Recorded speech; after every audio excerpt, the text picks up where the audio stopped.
just want to do God's will. What you're seeking is a blessing from God. You must expect a miracle. You have the power of choice. Believe on the Lord Jesus Christ.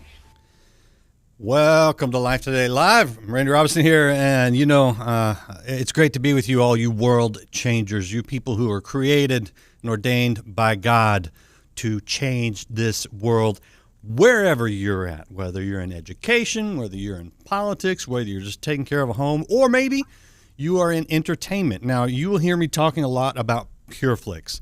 I am not a paid spokesman for Pureflix. I pay for my own account. I am a subscriber to Pureflix.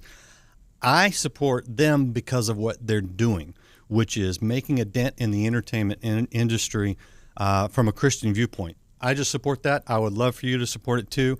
Just go sign up, pureflix.com. You'll get lots of great content. No, it doesn't have as much as Netflix or Prime, but this is how we support Christian content. And the interesting thing is, we talked just a few weeks about their first feature film. Now they've got these series out there on Pureflix, more coming, and they only can do it when you subscribe. So again, no relationship to them.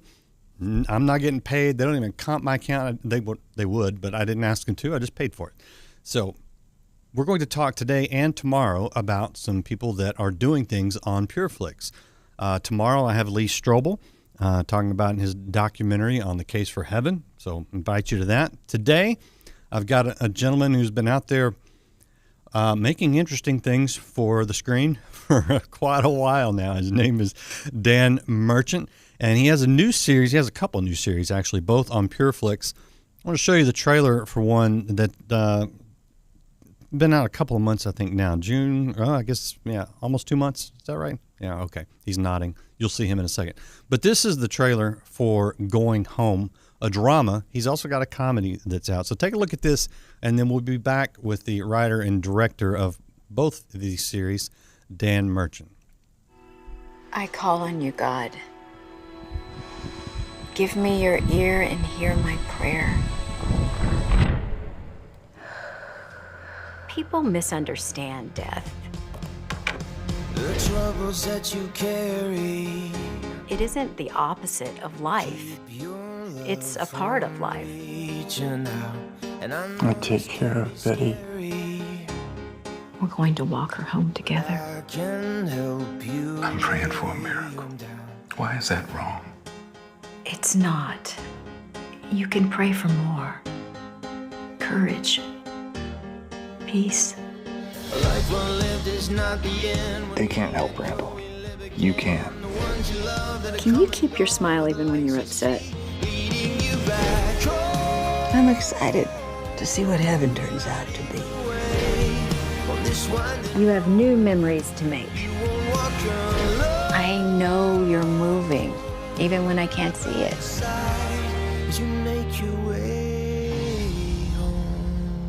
That is Going Home right now. And since we're past June 2nd, you can see it right now on Pureflix. Go subscribe if you haven't already. The writer and director of that series is Dan Merchant, and he's with me. Dan, great to have you on Live Today Live. Thanks, Randy. Great to see you. Great to be with you. So this looks like a pretty heavy series. I mean, this is you're tackling death. I mean, why this? Because it's a tough one. Yeah, it is. It's interesting. I think the concept for the show sort of bubbled up in the midst of the pandemic, where we were suddenly all confronted with death and illness in a way that sort of caught us by surprise.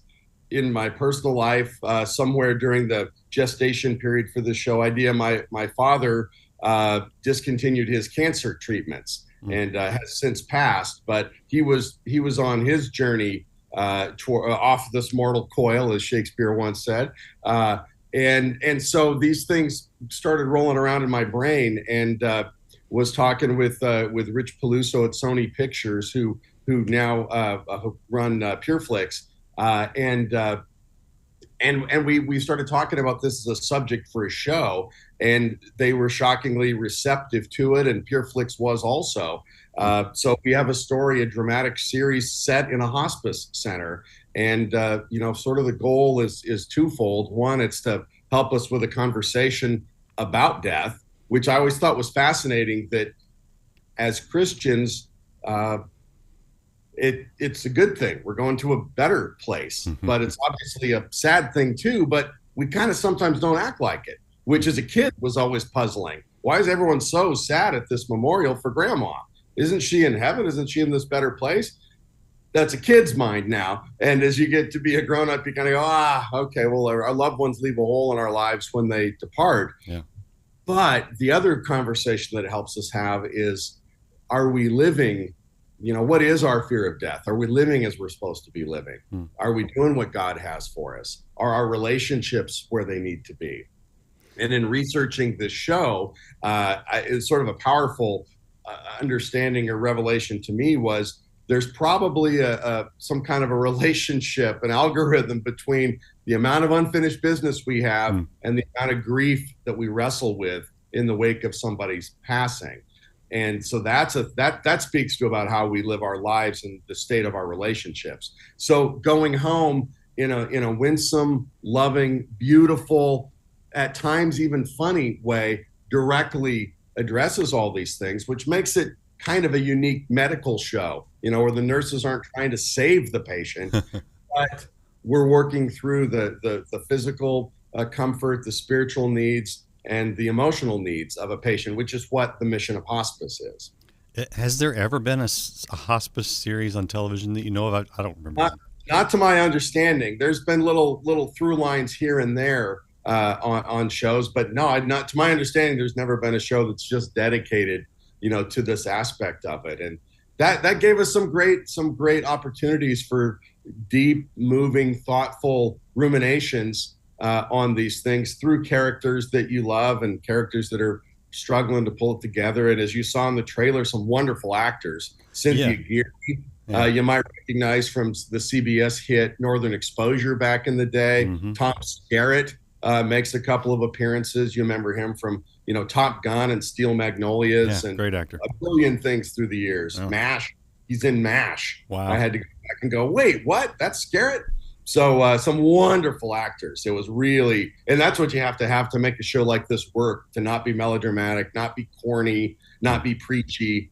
We're just telling stories about people, and these are the kinds of stories that, thank goodness for Pureflix, because there's not a lot of places where you would get to tell a story at this kind of depth about these subjects. I guess you don't have these actors, many of them, on long-term contracts. Sorry, that's a terrible observation. Well, some survive from week to week, but some don't. Yeah, it's true. It's true. Sorry, Lord forgive me. On a serious note, I have found from personal experience that when we lose a loved one, a close one, a family member, it sucks. I don't know how to clean that up. It's rough. But it really forced me anyway to think a lot about what you were talking about. It's like, how do I really believe heaven exists? Do I really believe that we are created for eternity and eternally with Christ? Do I believe it's a better place? Because of the absence that you're feeling, and you look at the other lives impacted here on the earth, and it's hard sometimes, because that other people are suffering with that loss. Had you thought about this leading up to the loss of your father much, or is this something that you went through that real period of self-examination? And it was interesting. It's sort of a couple of different waves. I lost grandparents that I was close to many years ago, and that was my first experience with the hospice nurses. And I remembered even then, as I was probably early 20s, let's say, so a while back. And I was always amazed by how comfortable the hospice nurses were around the impending death.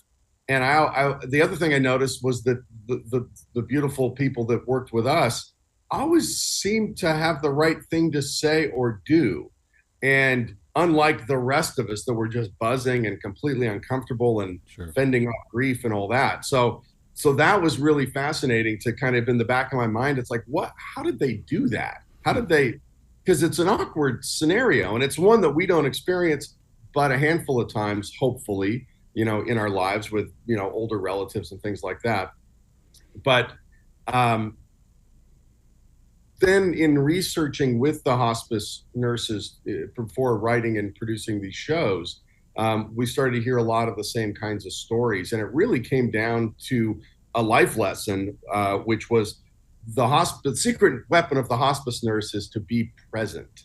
And we depict the thing, it might have been in the trailer, where Charlie Copeland, who's played by Cynthia Geary in the show, when she enters the room, she grips the doorknob, closes her eyes, takes a quick centering breath, if you will, maybe says a quick little prayer, God use me, and then enters the room, kind of leaving herself and her ego outside the door. So she's just there in the service of these grieving people, these hurting people, these dying people.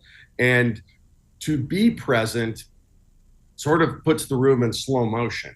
So you can see, like, for example, we'll depict this in one of the episodes. The person who's preparing to die is ready to go. They're fine. They're right with God. They're fine. It's the family that's a mess. Yeah. It's the family that can't let go. And so it's like, in that case, the hospice nurse might have to turn her attention to the family member and go, okay, what is it? And so in that respect, going home becomes a little bit of a detective story where Charlie has to figure out, well, who needs what? And then you might find, oh, you need to ask for forgiveness. You need to confess something. You need to accept forgiveness from somebody else. What's going on in your life that's causing this conflict here? And then, any of us look in the mirror for 2 minutes, we can go, oh, yeah, okay, I should probably clean that mess up. And so that is sort of what gets dramatized in this really, kind of a lovely, lovely way in the show. That's interesting. A friend of mine who is was the chaplain for the fire department and police station for a city here in the DFW area. I asked him one time, because he's there after car wrecks, after suicides, other accidents. I'm like, dude, what do you say to these people? And he said exactly what you're saying. He said it's not, sometimes it's about not saying anything. It's just about being present. He calls it the ministry of presence. Oh, really? Yes, oh, perfect. The ministry of presence. Yeah. Yeah. No, that makes complete sense. Yeah. I have another question for you, because with the advancements in medicine, which I am glad for because I've benefited greatly, it also means we live longer, which also means less, dropping dead overnight or in a short period of time. It can lead to more suffering, in addition to just the natural suffering of the diseases of this world and things like that. But when you're talking about aging out, sometimes it can be a long, unpleasant thing, at least watching from the outside. I'm guessing if you're in it, it can be obviously difficult too. But have you developed any sort of theology of suffering, if you will? That's an interesting thing. That's the Catholic mystics have some interesting studies on that there is a chance for us to be like Christ in his final hours of suffering, for the others, that if you can find a prayerful state, that there is a use, that God has a use for that kind of suffering. I know I lost my mom when she was just 66, and it was fascinating. We had a fairly, at times, she was a lovely lady, but contentious and fiery redhead with a big personality.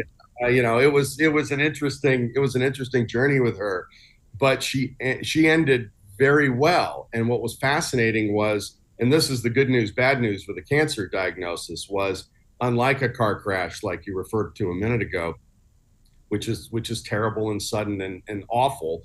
The cancer thing, which it's got its own flavor of awful, but it gave us a 9-month clock. Right.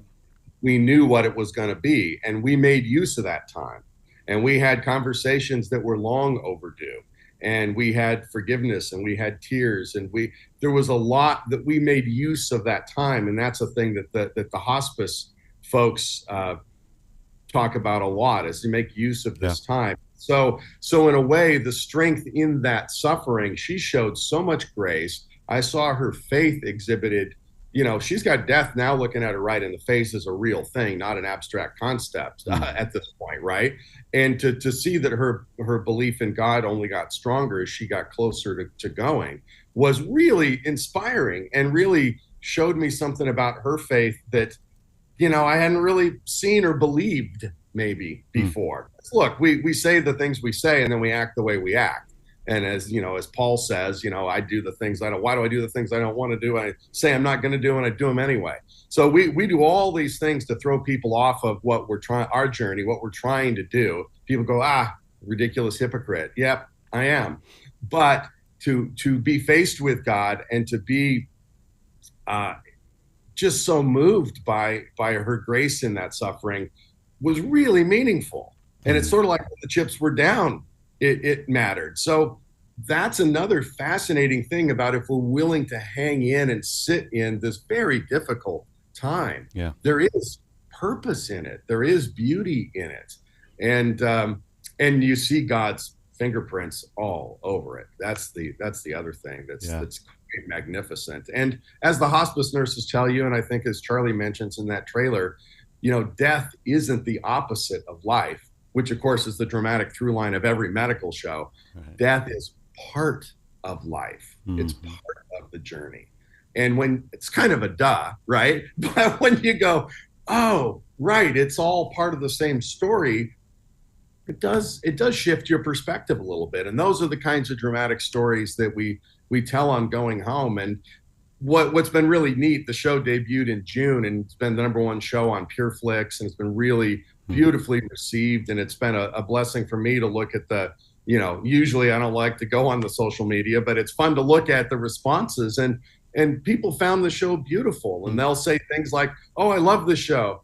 Yeah, you'll need a box of Kleenex, but it's beautiful. That kind of thing. And so beautiful is a nice word to describe the show. And it's entertainment. It's still entertainment. So it's very watchable and very dynamic. And you'll get drawn in by the characters.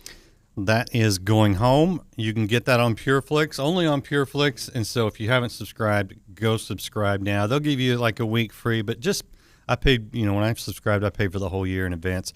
And just really to support what they're doing, but also to see things like Going Home.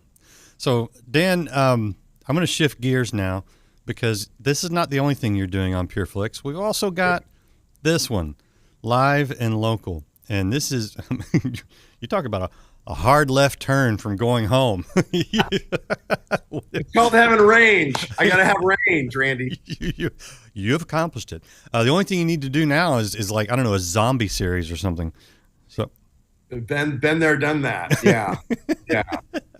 It's 5 years of killing zombies on the Sci-Fi Channel with Z Nation, and then Black Summer on Netflix. It's like, okay, we've done zombies. Let's go tell some other stories now. Oh, you did? I didn't realize you did Black Summer. That's really funny. Yeah, I was a writer in the writer's room on the first season of Black Summer, and it's a prequel to Z Nation. So a bunch of my Z Nation friends, John Hyams, Abram Cox, Carl Schaefer, were really the guys that ran that one. But it was really fun to sit in the room with them and help kick it off. I honestly, and this is a serious thing, I'd love to see. I love the post-apocalyptic kind of stuff, and. The Denzel Washington, the Book of Eli. Oh, Book of Eli, fantastic. Yeah. Right, right. Which shows that you can have some spiritual content in the context of a post-apocalyptic. So that's my challenge for you. But let's go back to Live and Local. Yeah, Live and Local. Explain to people what this one is. So Live and Local is is behind the scenes of KHug FM 109 radio station. It's a very small. A rural-based radio station. The only thing we say in the show about its location. Well, obviously the K tells you that it's west of the Mississippi as opposed to east, because it'd be a W. Unless it's old, it could be really old. Well, it is really old because they grandfathered in some of the W's anyway. Did they really? Yeah, okay. WBAP here in Dallas is one of them. Well, but you really okay? All right, yeah, because you guys are obviously clearly west, but. Yeah. Anyway, so KHug FM 109 is a local 50,000 watt radio station, locally owned, one of the last locally owned stations, and they're kind of hanging on by a thread. and Dave Coulier from Fuller House and Emily Pendergrast from the HBO series Veep play the morning team, and they get a new program director played by a guy named Pat Cashman, who's hilarious. And the new program director comes in and kind of turns things on its ear. And we spend half the show behind the scenes, and it's sort of an office style. It's called a mockumentary. It's a documentary style, but it's a joke. So it makes it feel like it's a real station. And then you're on the air with KHug for part of the time. So you see them doing the radio show with traffic and weather. And, we talk about the new outlet mall going in near Centerville. And of course, there's 38 Centervilles in America. Yeah. So it's 6 of them in Illinois. So good luck. Good luck figuring out where KHug is. It's just down the street from Springfield, I believe. That's exactly right. Exactly. Springfield. Take a left at Springfield and then head to Centerville. We're right. Could be. And so it's a funny show. And then the third element of the show that's really fun is so you get this little conflict with the new program director, the co-host played by Emily Pendergrast, Tina, kind of on the rise, and Dave Coulier plays Tommy Murphy, longtime number one Mike, who's kind of been phoning it in. And so, here he is in a dying industry of local radio, and he's been phoning it in, number one forever. And, things are going to have to change. And the third element that's fun is that we have real guests that come on. So we have comedian Leanne Morgan is a guest in the first episode. Rocker John Cooper from Skillet. Oh, he's great. Fantastic guy, great guest. Dallas Jenkins, the creator of The Chosen, comes on and does a lovely interview. Great guy, super smart guy, and a real gracious guest. And so that's a neat thing. So like a local morning show, you get your guest interviews in there along. And so I was always sort of secretly hoping that we played it really straight. So I was kind of hoping that people would think they're watching a real radio station. But it's clearly silly enough where you go, this isn't real. But Dave Coulier's got a big old beard, so you might not recognize him from Full House. He lost the mullet and put it here, but he's a lovely guy, and it was really fun. And you're right, coming off of Going Home, this heartrending, beautiful show about transition out of life, to go, hey, let's do morning radio. Again, Peluso at Sony was generous to let us take a crack at a completely different genre and sort of invent our own genre a little bit with this kind of hybrid comedy. But it's a gentle, nice, kind of funny show about people and the foibles of people. So I can't help but laugh when you say KHug. That right there, that's comedy gold right there. But I have to ask, was there not a KHug in existence when you created this? With one G. We're KHug with two G's. So, but there was a KHug out there. There is a KHug. It was funny. It's a non-com classic rock station in Santa Clarita, California. So at the far edge of the valley. I know. I went through. It's like nothing. And so this is KHug with two G's, FM 109. And if you know radio, this little inside joke. Yeah, there is. The FM dial goes to 108. 109. So, but there you go. Yeah, oddly enough, there was a KHug though. All right. So, serious question on the issue of Christian comedy, because obviously it's clean comedy, which cuts out 90% of the world's comedy, right? Dave Chappelle's not going to be on this show, at least uncensored. Right. But then you've got the issue of not wanting to mock Christianity, to not be sacrilegious in any way. Sure. And that is a moving target, because different people are offended by different things. How do you do Christian comedy and not cross any lines that you really don't want to cross? Well, I think my approach to it is I want to do comedy about people, not Christian comedy per se. I want to do comedy about God's image bearers, us, and we're full of it.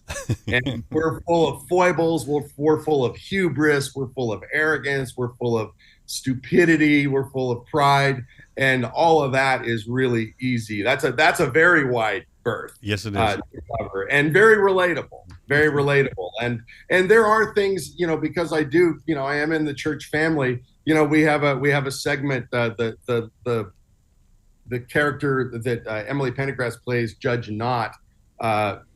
Her name is Tina Knott, Knott.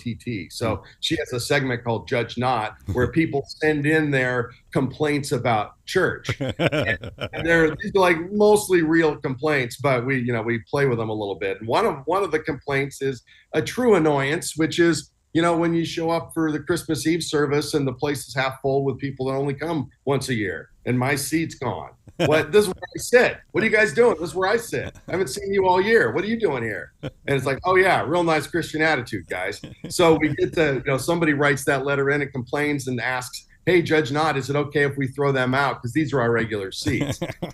She's got to go to scripture and, be generous to one another, without grumbling. It's like, all of this is already covered in the Bible. We don't invent anything. Unfortunately, the human race has not improved very much since they wrote this stuff down. And so that's the territory that we can live safely in. It's interesting that you mentioned having Dallas Jenkins on this show, because one thing that The Chosen has done is they've showed Jesus with a little bit of a sense of humor. And I think we've kind of lost that. It's a great point. I've done some serious Bible studies with some really guys way smarter than me.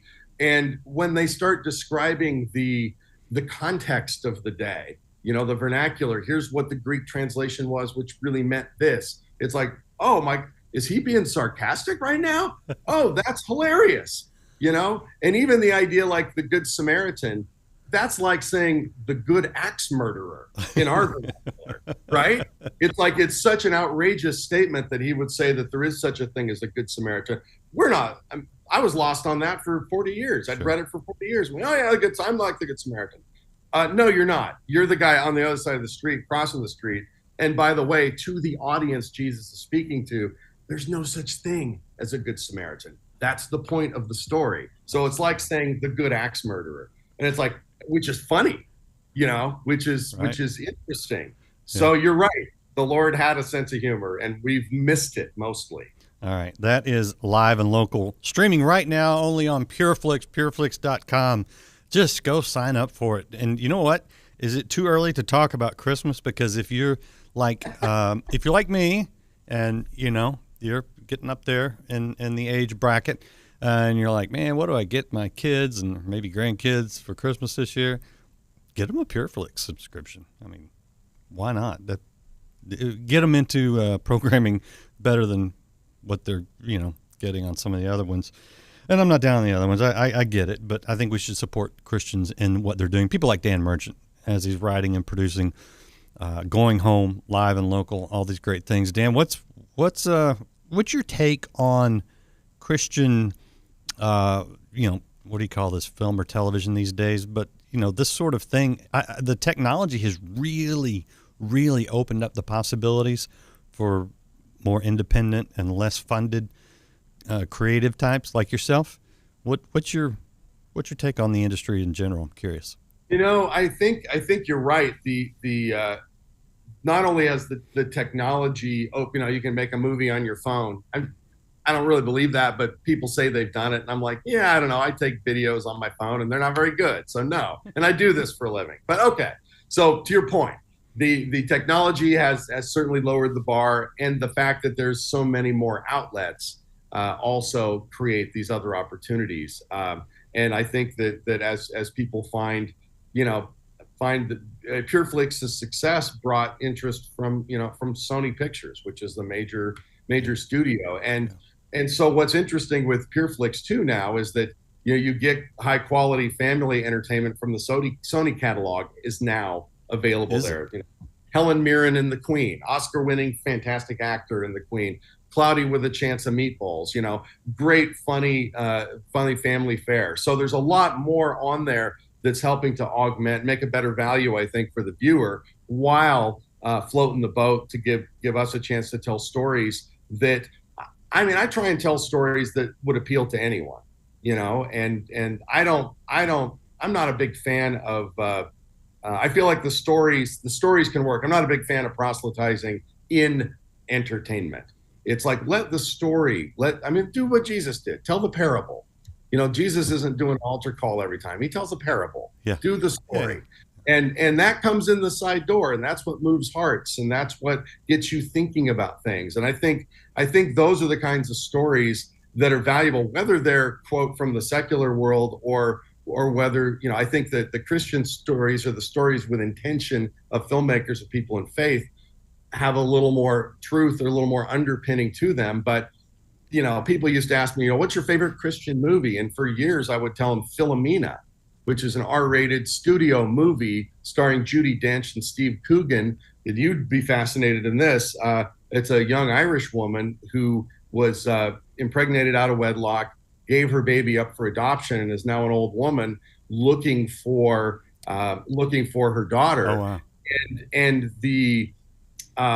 And there's a scandal around the fact that this Irish orphanage was selling the babies to rich people. Mm-hmm.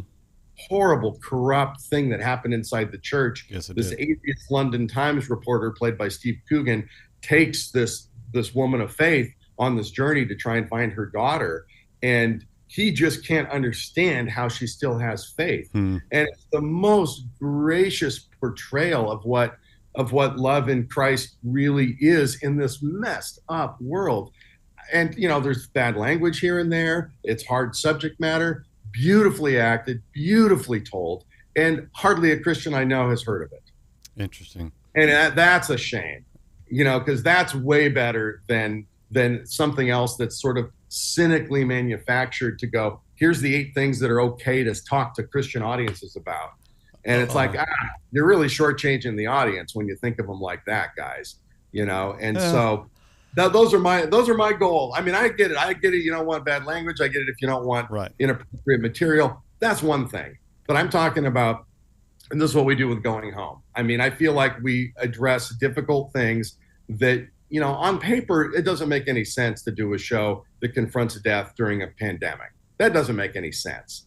Except for God's hand is in it somewhere. I feel like we were really blessed with this show. It was very unusual circumstances around the shoot that we just felt like, okay, we're being obedient. Let's go tell these hard stories. And lo and behold, the audience appreciated the honesty and the directness, and hopefully I'll just say the expertise of the actors like, Cynthia Geary and Cozy Zulsdorf and Charisma Carpenter and Tom Skerritt, Fern Davis. These actors really brought their hearts, and you see it in the show. And so that's what I would say to people, regardless of how you can go about making your movie or where it ends up. Tell stories about truth. Tell stories with integrity, and let the Holy Spirit show up and take it where it wants to go. I do like the platform of a Pureflix, which it's funny because Christians will watch all sorts of things, but then not tell their friends because they don't want to be judged. Sure. Yeah. Well, yeah. I mean, yeah. No, you're right. It's true. But a Pureflix, you put all these things out there, and people go watch them, and they know what people are watching. So it's kind of like an anonymous vote sort of thing. So hopefully your program. I'll echo what you're saying there. The thing I like about Pureflix is that, again, they've made a commitment to new programming and more stories and things like that. So they've made an investment and in people like me to make these shows, which has been wonderful. And you can also be assured you might hit something and go, not that good, move on to the next thing. Right. But you're not going to go, oh, great, I can't unsee that, which is happens about I'm a voracious Netflix observer, and I'll look to see what else there is, but, out there as a storyteller and technique and everything.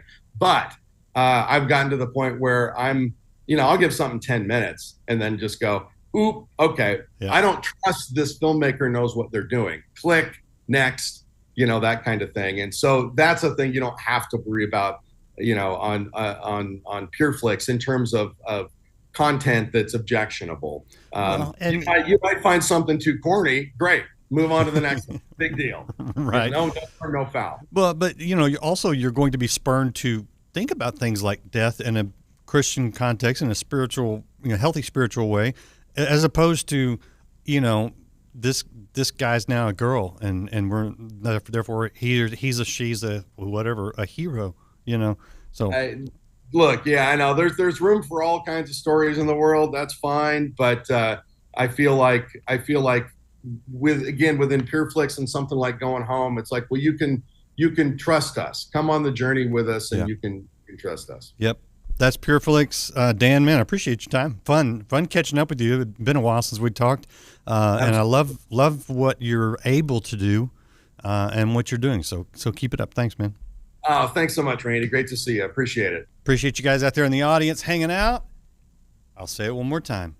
Just go subscribe. You can catch Going Home on Pureflix for the drama In these last days. and you can catch Live+Local now on Pureflix for the comedy, as well as lots of other great things.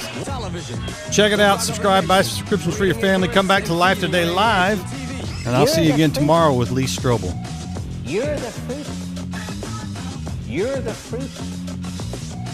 Exploits